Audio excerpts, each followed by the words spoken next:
Bismillahirrahmanirrahim. Assalamualaikum warahmatullahi wabarakatuh. Pada semua mahasiswa yang saya banggakan, pada kesempatan ini kita akan lanjutkan materi yaitu merakit komputer atau disebut dengan PC Assembly. Perkenalkan, nama saya Asroni, saya dari Department of Information Technology, Faculty of Engineering, Universitas Muhammadiyah Jakarta. Pada kesempatan ini kita akan membahas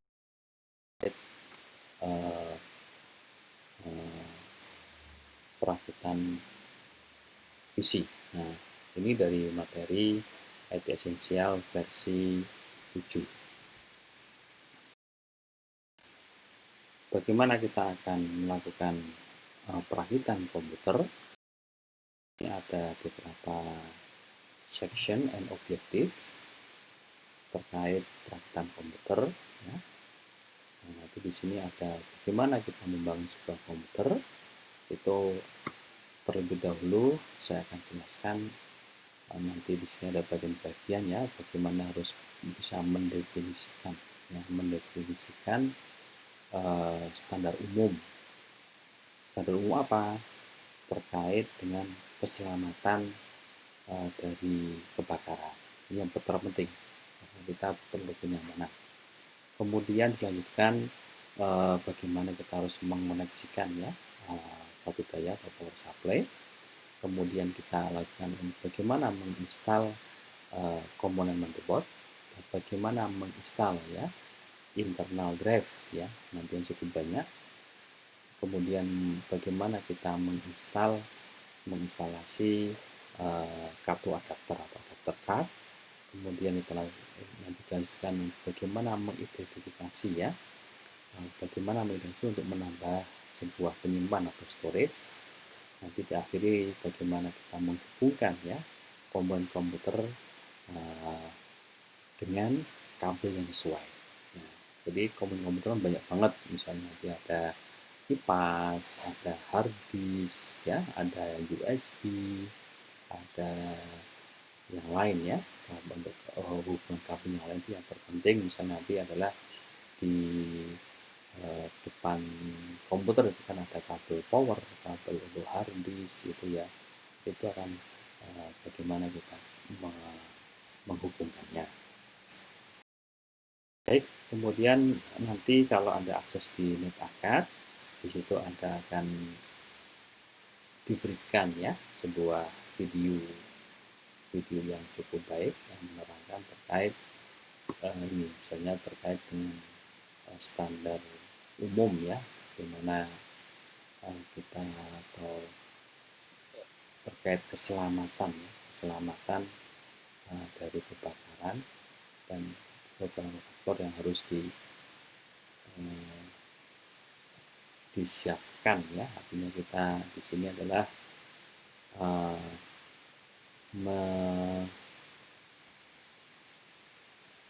mencegah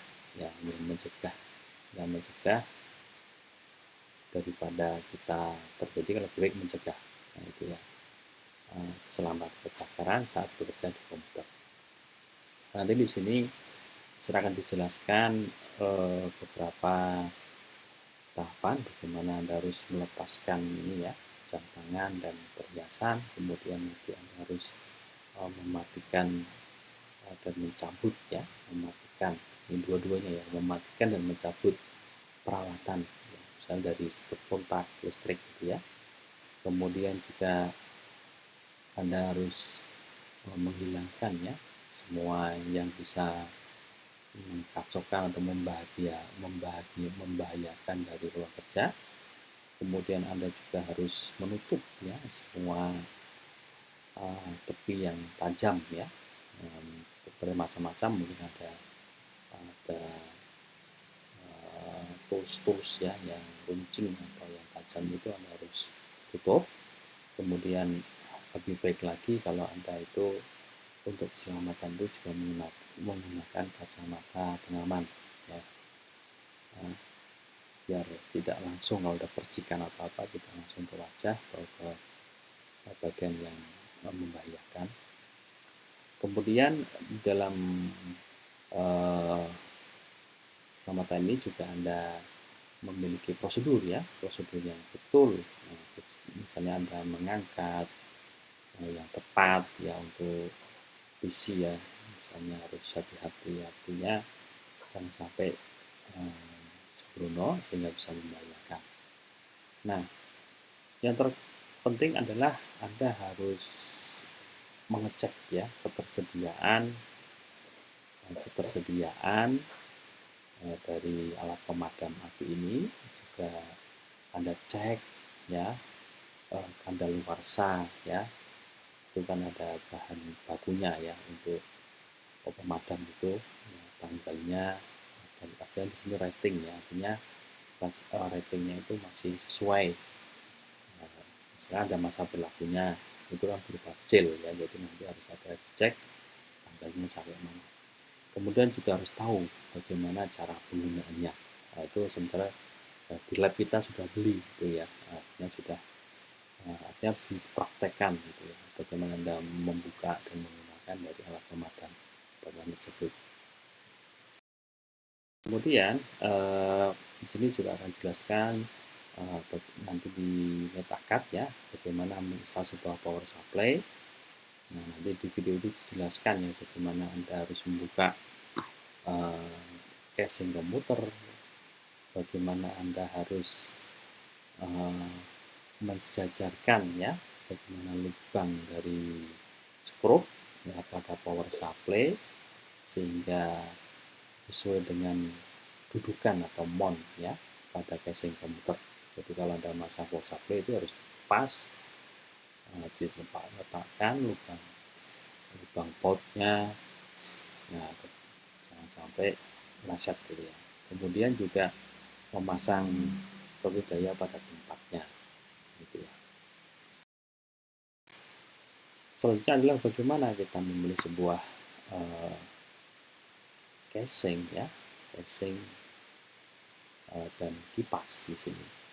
Nah, nanti di sini untuk memilih sebuah casing dan kipas yang baik, maka di sini ada beberapa yang harus diperhatikan. Yang pertama adalah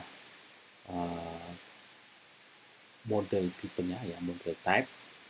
Jadi motherboard itu harus Anda lihat ya, jenis casing ya, jenis casing yang harus ditentukan.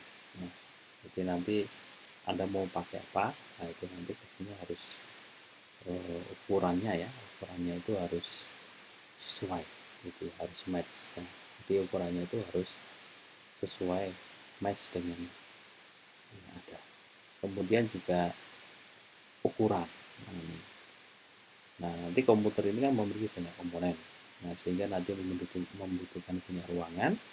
Nah, terutama apa? Untuk aliran ya, aliran udara ini agar sistemnya tetap cool ya, tetap dingin.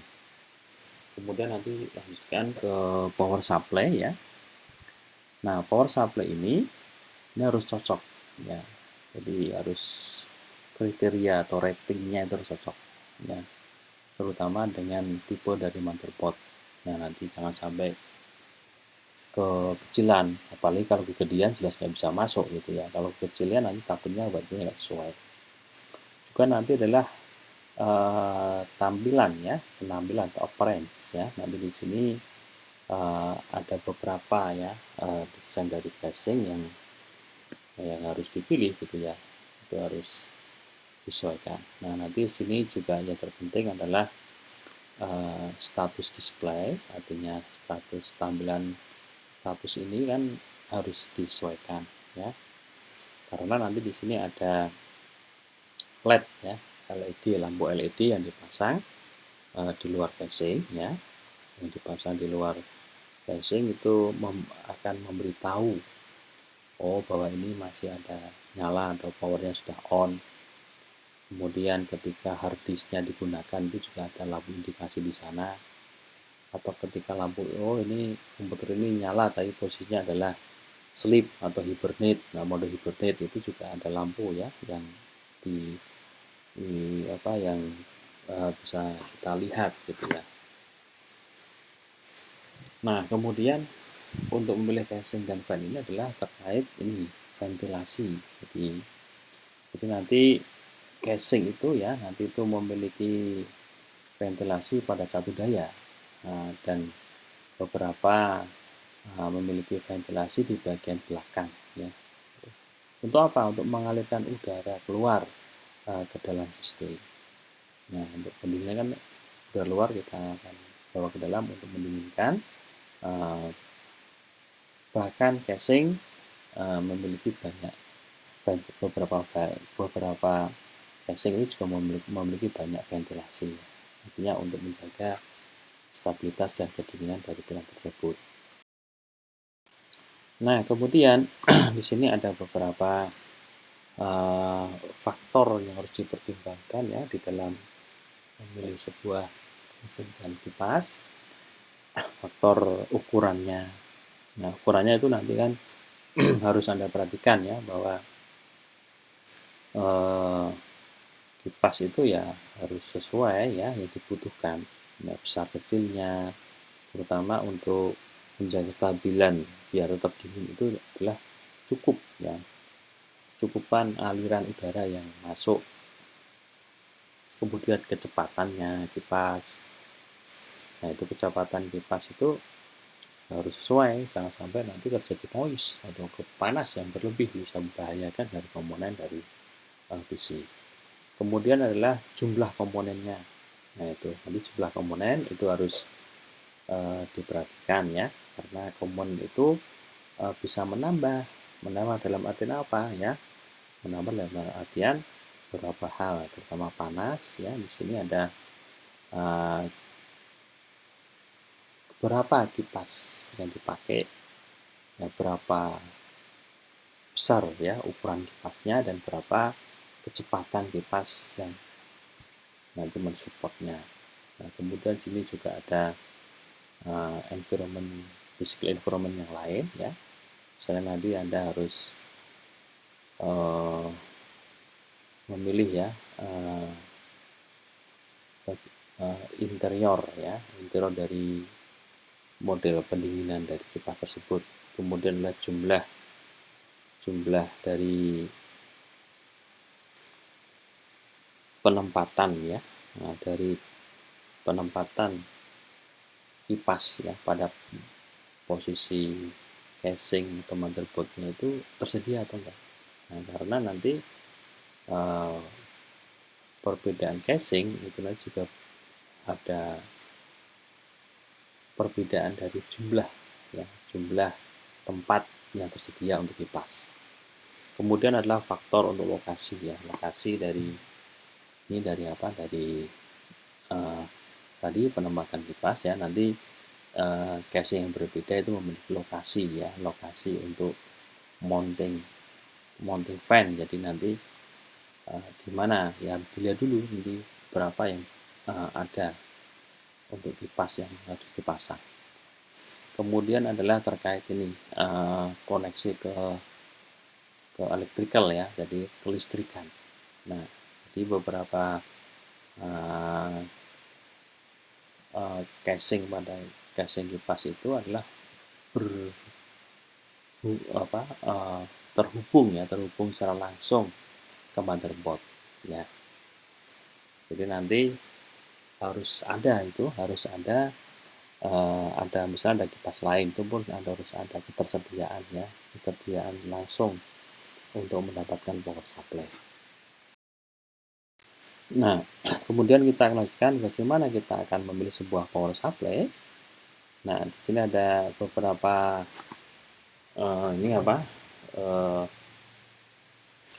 faktor yang harus dipertimbangkan.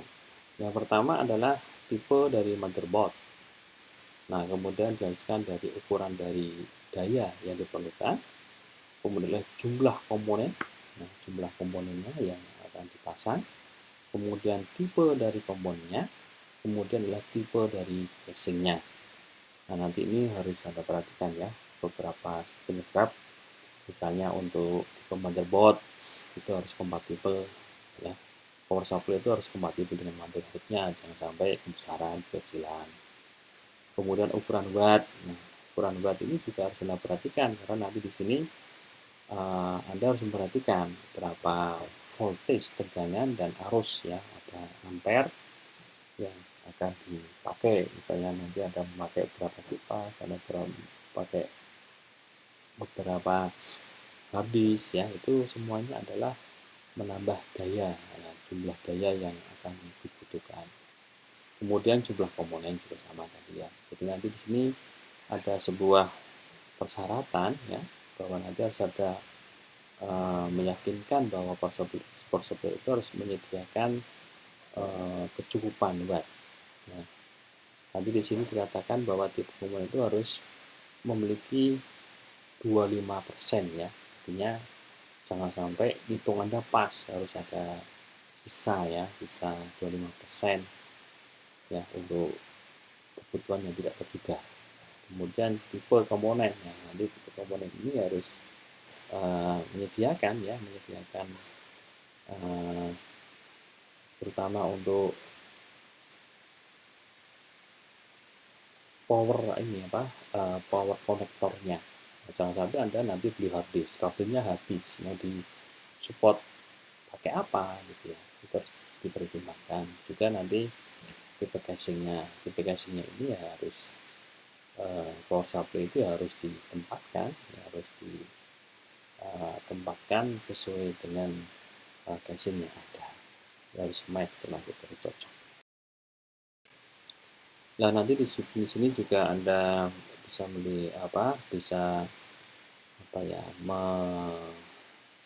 mempraktekkan ya.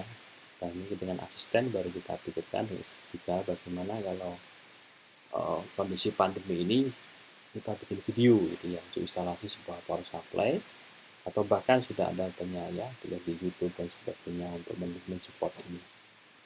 Oke, ini baru kita akan koordinasi dengan institusi dan asisten. Nah kemudian ini adalah terkait instalasi CPU. Nah, sebelum Anda praktek secara real, nanti di note akad pun Anda bisa melihat bagaimana video demonstrasi Anda untuk menginstalasi CPU. Nah, nanti di sana akan dijelaskan bagaimana terkait step pertama ya. Tahap pertama itu adalah harus berorientasi bahwa CPU itu harus cocok ya dengan slotnya, bagaimana Anda harus memasang ya PCU ke slotnya dengan baik ya, memasangnya, menekannya harus betul gitu ya. Begitu juga untuk menguncinya ya, setelah dipasang kita kunci agar tidak terjadi lepas dan seterusnya. Bagaimana Anda berikutnya adalah memasang ini ya, thermal pass ya, nanti di sini ada heatsink, jadi kayak ada pastenya ya, ya kayak pasta gigi ya, bentuknya juga putih biasanya, nanti dipasang dulu baru menginstal heatsink. Nah kemudian baru di heatsink itu juga ada semacam skor ya untuk menahannya biar tetap kencang, biar tetap stabil ya, memberikan support ke CPU untuk pendinginan gitu ya. Nah kemudian nanti juga di materi yang akan Anda juga bisa melihat untuk instalasi RAM. Nah, nanti di sini pun akan dijelaskan bagaimana Anda membuka RAM ya, slot RAM, kemudian nanti bagaimana Anda harus bisa mengorientasikan bahwa RAM itu sesuai dengan slot di motherboard ya. Kemudian nanti di sini Anda harus tahu ya posisi ada lower RAM, tapi nanti di sini akan ada cara ya bagaimana Anda memasang ya, membuka, memasang atau menurunkan ya dari slot itu ada semacam kode khusus ya. Itu kalau kebalik nggak bisa, itu harus sesuai ya dengan kode atau ciri-ciri ya yang digunakan untuk memasang RAM. Nah, dan itu nggak boleh dipaksa, bisa patah ya, artinya kalau nggak sesuai kebalik itu nggak bisa itu. Nah, dan tadi juga di video dijelaskan bagaimana Anda harus menekan ya dengan kuat untuk mengunci chip RAM ini. Ya. Jadi dari membuka tuas, mengarahkan chip RAM ke slot motherboard, kemudian Anda menurunkan ya, artinya melihat kode ya, jangan sampai kebalik. Ya, turunkan chip RAM ke dalam slot, kemudian menekankan kuat untuk mengunci chip RAM.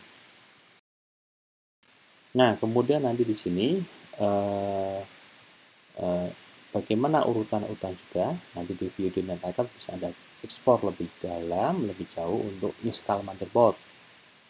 Nah, itu. Jadi nanti bagaimana Anda harus, langkah pertama ya, Anda harus sejajarkan motherboard dengan arah yang benar. Nah, itu. Anda harus sejajarkan ya, motherboard dengan arah yang benar.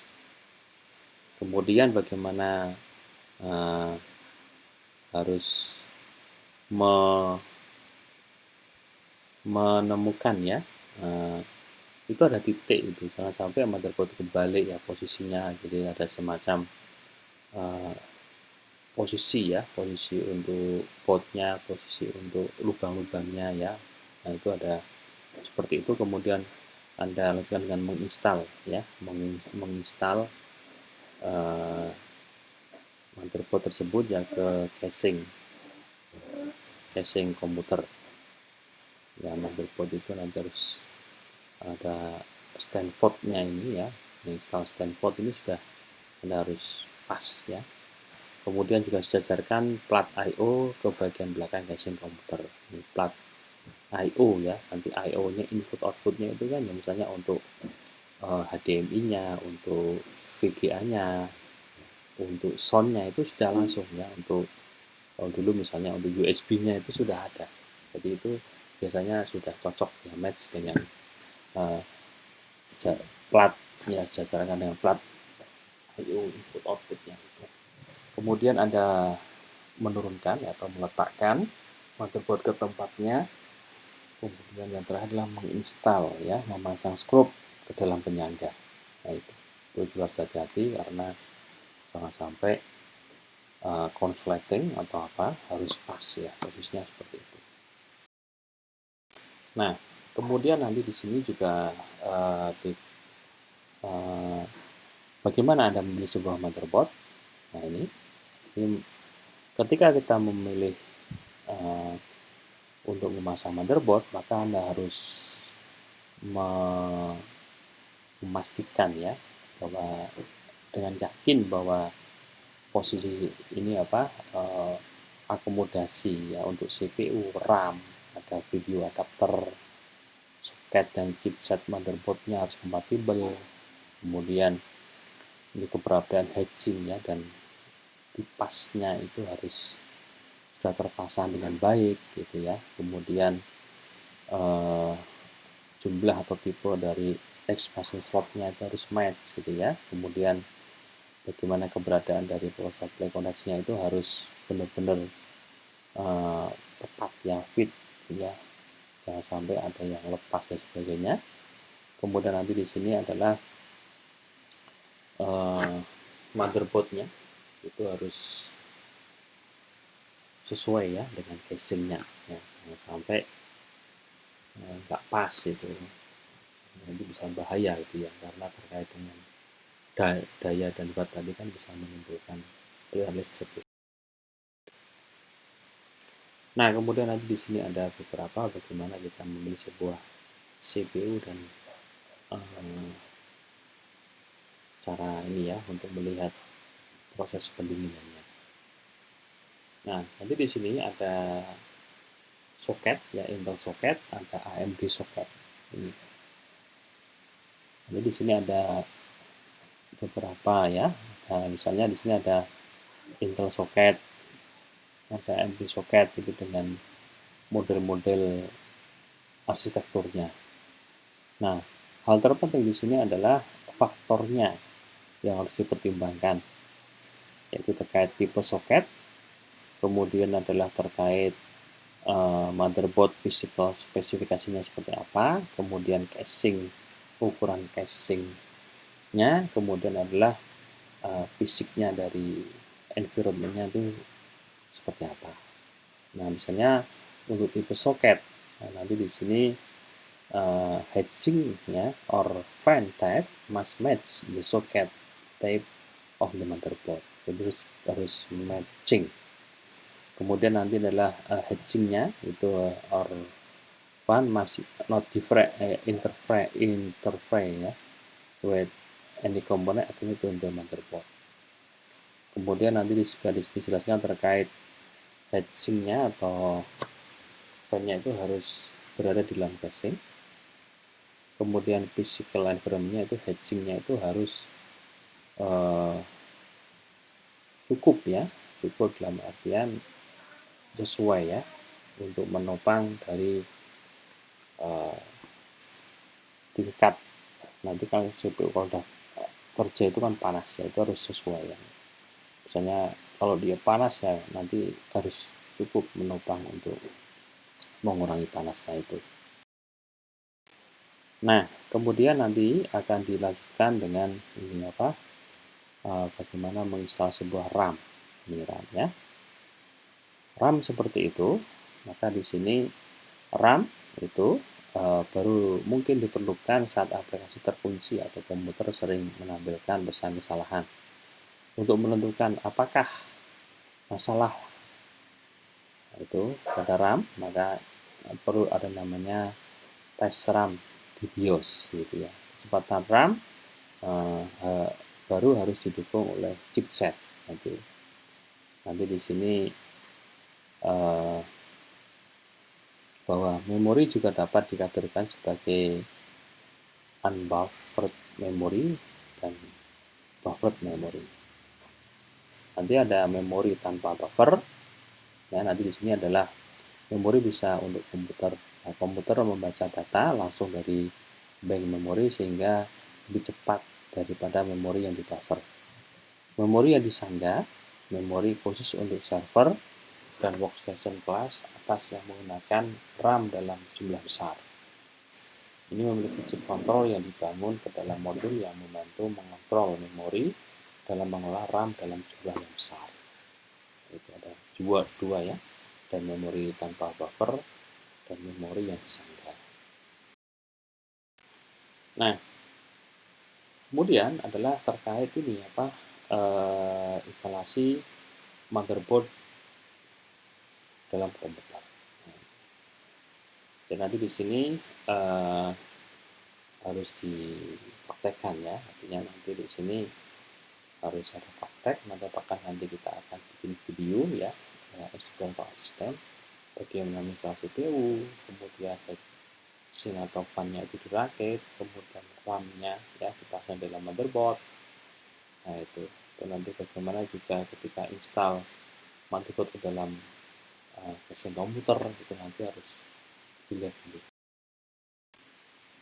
Nah, kemudian setelah itu adalah menginstal drive ya, karena motherboard sudah diinstal dalam casing. Kemudian adalah bagaimana menginstal ini apa itu hard drive ya.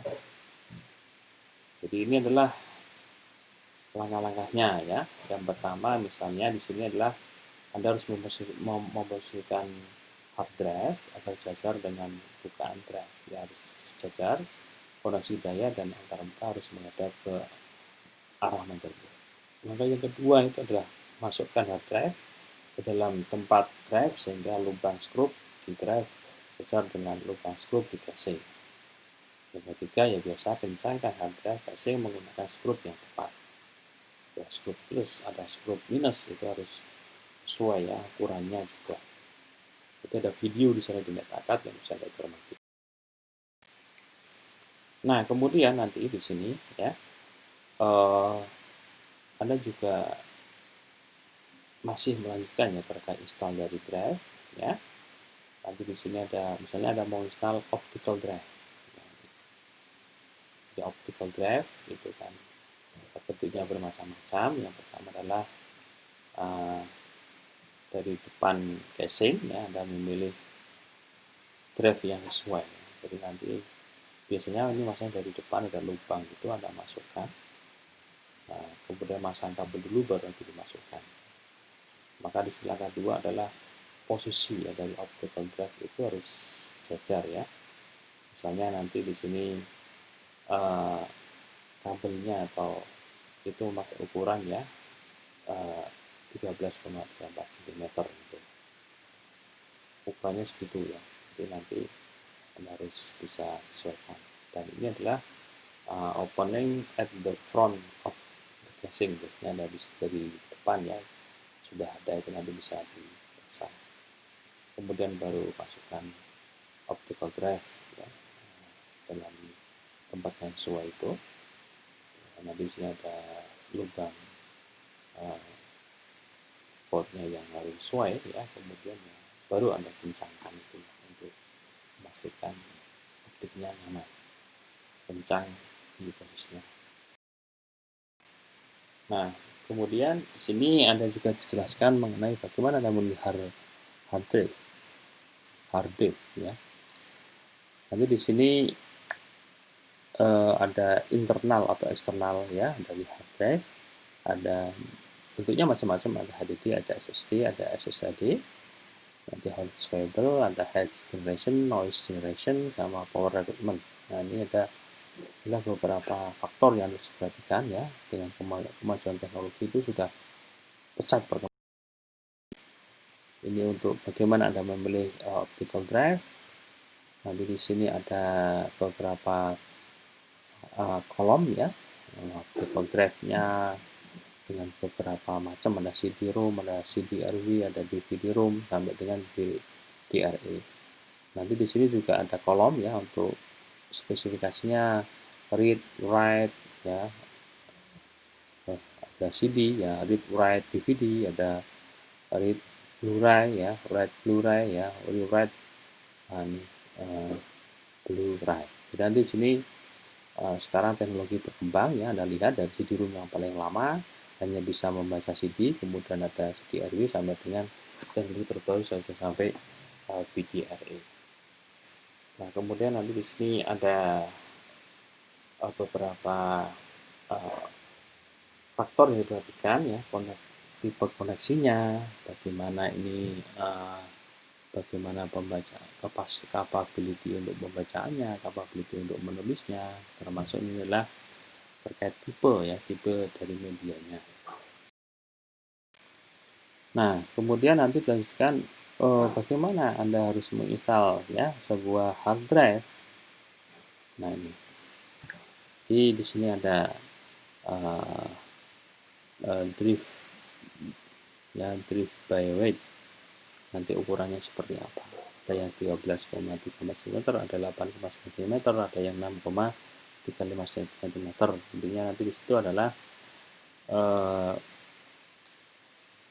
lebar atau ukuran itu nanti ada deskripsi dan harus Anda sesuaikan dengan casing yang ada. Nanti di sini Anda harus screw hole in case, ada screw hole in HDD. Ini sudah ada tempatnya di sini. Jadi ini ada lubang ya, lubang untuk di harddisknya, lubang untuk di casingnya harus Anda masukkan dan pas dipasang, dan ini sudah ada ukuran-ukuran yang nanti di situ pun sudah bisa Anda sesuaikan. Nah, ini adalah bagaimana Anda tadi ya menginstal sebuah optical ya.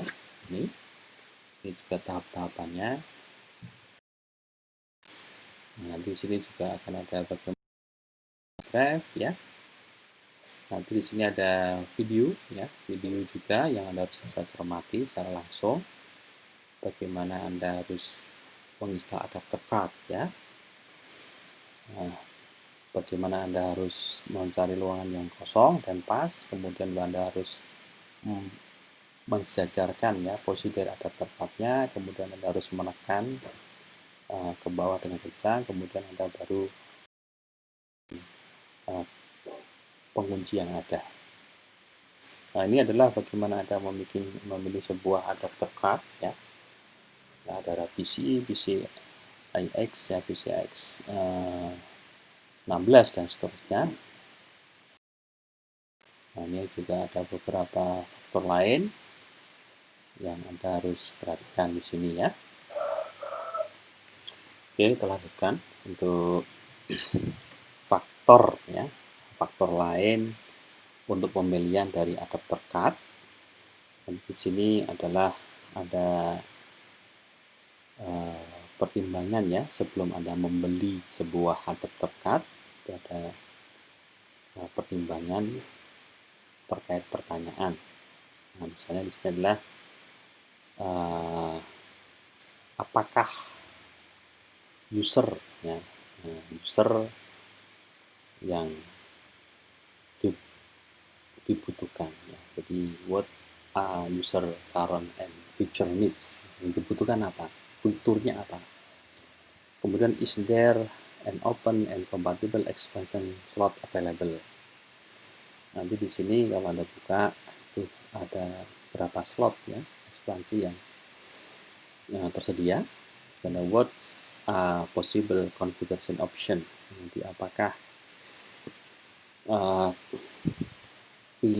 pemilihan ya konfigurasi yang memungkinkan. Itu apa aja yang Anda bisa lakukan di sana. Maka di sini Anda bisa lihat ya ada graphic card, ada sound card, ada storage controller ya, ada I/O, ada iCard ya, ada NIC, ada capture card ya. Nanti Anda bisa lihat di situ untuk keperluannya.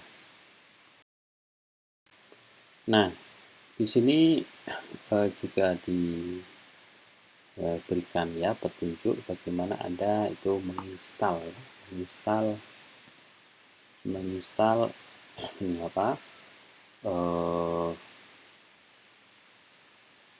adapter card ya. Jadi di sini ada expansion card ya yang diinstal ya, yang bisa Anda gunakan ya. Jadi di sini kalau di gambar Anda bisa perhatikan bahwa di motherboard itu sudah tersedia ya slot-slot ya yang sama motherboard itu sementara diberikan penutup sementara, dan apabila Anda mau pakai itu Anda bisa lepas ya. Jadi di sini expansion card install into appropriate slot on the motherboard. Jadi Anda bisa sesuaikan. Nanti ada tips instalasinya bahwa research the length of the video card. Nah, nanti harus Anda teliti itu panjangnya ya video cardnya seberapa. Karena nanti di situ ada AGB, ada PCI gitu ya. Nanti harus disesuaikan dengan panjangnya dan jenisnya. Nah, kemudian tips yang berikutnya adalah some case have small slot at the bottom of the hole where the cover was removed. Nanti ya Anda harus itu membuka penutup sementaranya, itu nanti baru bisa dipasang. Itu tipsnya seperti itu. Nah, kemudian nanti di sini juga akan mengenai jelaskan terkait instalasi dari adapter card ya. Nanti di sini ada install NIC, install NIC, dan juga ada install video cardnya. Nah, bagaimana Anda harus memilih sebuah media reader ya? Ya, media pembacaan di sini. Nanti di sini ada beberapa media card ya, format media card yang harus dibangun ya. Nanti di sini ada secure digital atau SD, ada micro SD, ada mini SD, ada compact flash, ada memory stick. Nanti Anda harus memilih media pembacaan itu berdasarkan dari fiturnya yang Anda butuhkan. Nah, di situ digambar, ya di situ ada beberapa faktor ya, media card support, yang disupport, internal atau eksternal, size-nya, konektor tipenya. Nah, kemudian nanti di sini bagaimana memilih sebuah external storage ya. Nah, misalnya di sini ada external USB flash drive ya, sometime hold thumb drive ya, or command used to remove the external storage ya, external storage device connected to external port ya, ada USB, eSATA, ada Thunderbolt port ya. Nanti di situ ada bermacam-macam, apalagi teknologi ini berkembang, biasanya akan ada tipe-tipe yang terbaru ya. Nah, semuanya sekarang ini mulai beralih. Dulu PC itu besar ya, tebal gitu, tapi sekarang dengan adanya teknologi terbaru ini banyak tergantikan ya, apalagi dengan USB itu sudah cukup muat gitu untuk apa-apa, untuk beberapa peralatan tools yang lain. Kemudian ada new external storage, ada faktor yang berbeda, tipe portnya, ada storage kapasitasnya, speednya, portability, dan power efficiency-nya. Jadi portnya harus sesuai, storage-nya Anda pilih yang ukurannya yang gede, misalnya kecepatannya tinggi, misalnya versinya ya, versi terbaru kan itu. Ada portability ya, di portnya itu harus yang cocok gitu ya, termasuk ini terkait kebutuhan dari dayanya juga harus diperhatikan, karena ada misalnya ada perpanjangan USB, Anda pasang banyak USB itu juga harus bisa bahaya ya, artinya kalau nggak cocok bisa. Nanti juga di NetAcad akan dijelaskan bagaimana Anda mengoneksikan ini ya, internal power cable ya. Nah ini penting, internal power cable ini sangat penting ya. Nah, dan nanti ini harus benar-benar diperhatikan ya, karena kalau Anda gagal masang ini, nah itu nanti bisa bahaya ya, karena internal power cable ini akan menentukan ya. Misalnya di sini ada step pertama, harus memastikan yang mensejarkan ini pinnya ya, ada pin ATX power connector yang di motherboard ini nggak boleh keliru, harus sesuai ya. Isinya sudah jelas itu ya, 24 dihitung dulu 24. Kemudian gentle press down to konektor ya, ini harus benar-benar Anda kencangkan ya, jangan sampai tidak kencang, itu bahaya ya. Kayak kalau kita masang helm saya bunyi klik, sama dan di sini sampai ada bunyi klik gitu untuk penguncinya. Kemudian Anda harus ini ya, memastikan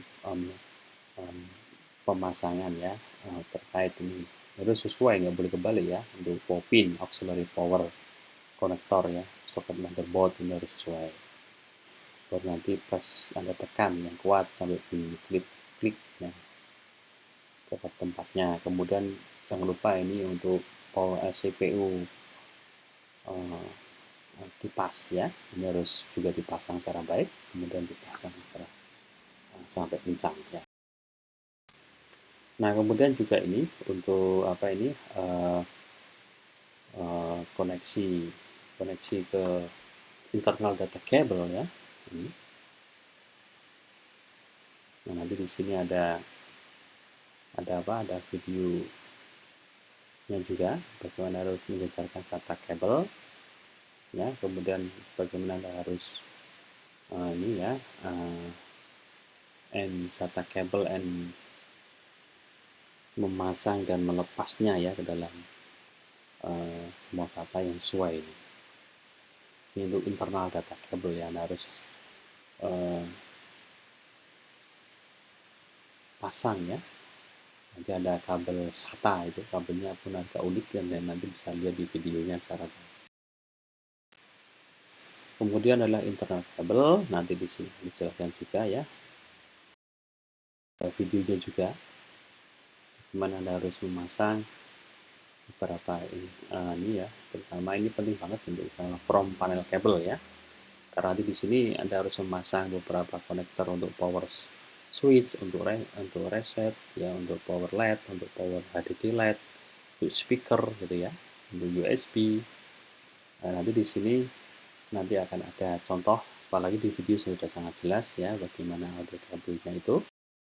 Untuk ini nanti sudah ada tulisannya ya, cuma kadang-kadang jangan sampai kembali ya. Sini ada posisinya dan Anda tinggal tempel aja nih LED LED power ini untuk positif LED-nya ya, negatif LED-nya untuk power switch ini. Seperti ini sudah tinggal pasang. Ini juga untuk front panelnya ya, nanti ini ada pinnya jangan lupa.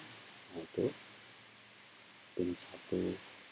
Nah, ini biasanya sudah sesuai ya.